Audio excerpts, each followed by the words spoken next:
시진핑의 공자 사랑은 유명하죠. 반면에 공자 후계자로 1000년 가까이 인정받았던 맹자는 찬밥 신세입니다. 인간의 본성이 선한지 악한지에 대한 문제는 쉴 대로 쉬었지만 아직도 뜯어볼 만한 떡밥입니다. 오늘은 성선설 얘기를 좀 해볼게요. 인간은 태어날 때부터 착한 본성을 지닌다는 주장이죠. 그런데 이런 거 보면 어때요? 당신 저 사람 가족들한테 가서도 그렇게 얘기할 수 있어? 라고 묻고 따지고 싶은 게 인지상정이죠. 굳이 이 세계까지 안 가도 성선설 반박 자료들은 실시간으로 생성 중인데요. 이러니 인간의 본성은 악하다고 보는 것이 차라리 속이 편합니다. 당연히 동서막론하고 성악설 학자들이 다수겠죠. 그런데 굳이 인간 본성은 선하다고 주장하는 사람들은 왜 이러는 걸까요? 성선설 대장이 맹자죠. 우물가에 빠지려 하는 아기를 보면 누구든 무언가를 바라지 않고 구하려고 들 것이다. 사람들은 남에게 모질게 하지 못하는 마음을 갖고 있다. 이게 다입니다. 근거가 빈약하기 짝이 없어 웃음이 나옵니다만 차근히 살펴보면 그럴 만한 이유가 있습니다. 일단 이런 허술한 논증이 웃긴 이유는 우리가 서양 철학적 사고에 이미 익숙해졌기 때문일지도 모릅니다. 서양 철학적 사고의 틀은 바로 진리의 규명인데요. 진리의 대상은 세계와 자연 한정이고요. 맹자와 같은 시기 그리스 철학자들은 세계는 무엇으로 이루어져 있는가에 대한 관심이 컸습니다. 이들에게 인간의 본성은 규명할 수도 없는 문제고 관심도 아니었죠. 반면에 동양 철학의 제1문제는 자연의 규명이 아니라 사람과 사람 사이의 관계입니다. 그러니까 인간 본성은 어떻게든 정의하고 넘어가야 할 문제였습니다. 맹자가 활동했던 당시는 통일국가가 분열되어 여러 세력이 난립했습니다. 신하가 임금을 죽이고 아들이 아버지를 밀고 하던 시대였죠. 그러다 보니 모든 나라의 관심은 오로지 부국강병.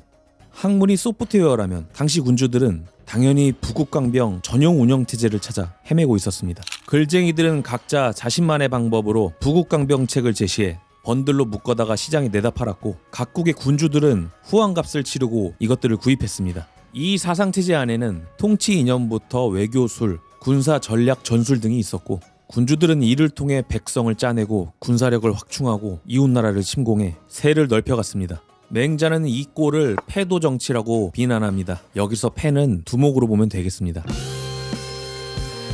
요즘 맞죠? 두목의 방식으로 나라를 다스린다는 것이죠. 대신에 내세운 것이 왕도 정치, 왕의 길입니다. 백성을 힘으로 누르는 대신 귀하게 여겨 정치를 해야 한다는 것입니다. 그럼 왜 백성을 귀하게 여겨야 하냐? 라고 물어봐야겠죠. 맹자의 대답이 바로 모든 사람은 선한 본성을 지니고 있기 때문입니다. 인간은 날 때부터 착한 마음의 뿌리를 갖고 있고 왕이 힘으로 누르지 않고 귀하게 다스릴 때에 비로소 인의예지라는 열매가 맺힌다는 것입니다. 사실 어떻게 보면 뇌피셜 수준이죠.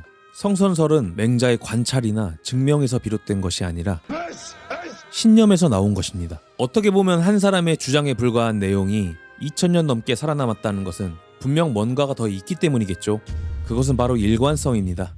당시 공자와 맹자 같은 유학파들은 마지막 통일국가였던 주나라를 본받아야 한다고 이야기했습니다. 주나라는 은나라의 주왕이 국정을 개판치자 신하였던 무왕이 뒤집어 엎어세웠다고 전해집니다. 어떤 왕이 이것과 관련해 맹자에게 신하가 왕을 죽여도 됩니까? 라고 시비를 걸었습니다. 맹자는 여기다가 인의를 짓밟은 자는 왕이 아니라 일개 사내에 불과합니다. 라며 꼽을 줍니다. 그러니까 백성은 본성이 착하고 귀하기 때문에 왕이 개판을 치면 이걸 뒤집어 엎어도 괜찮다는 것입니다. 당장 옆나라와 전쟁이 급한데 부국강병책은커녕 왕 모가지 날아갈 소리나 하고 다니니 군주들 사이에서 맹자의 인기가 좋을 리가 없었습니다. 그것은 맹자가 죽은 후에도 마찬가지였는데요.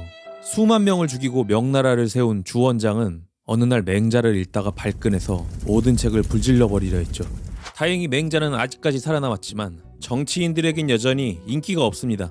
중국 공산당은 문화대혁명 때 깡그리 밟아놨던 유학을 다시 살리려 하고 있습니다. 그 중심은 공자입니다.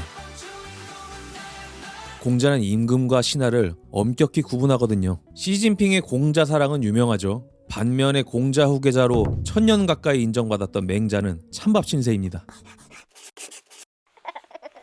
서양 쪽의 성선설하면 루소가 유명합니다. 이에 기반한 사회계약론은 민주주의로 꽃이 피었고 오늘날까지 우리에게 많은 영향을 주고 있습니다.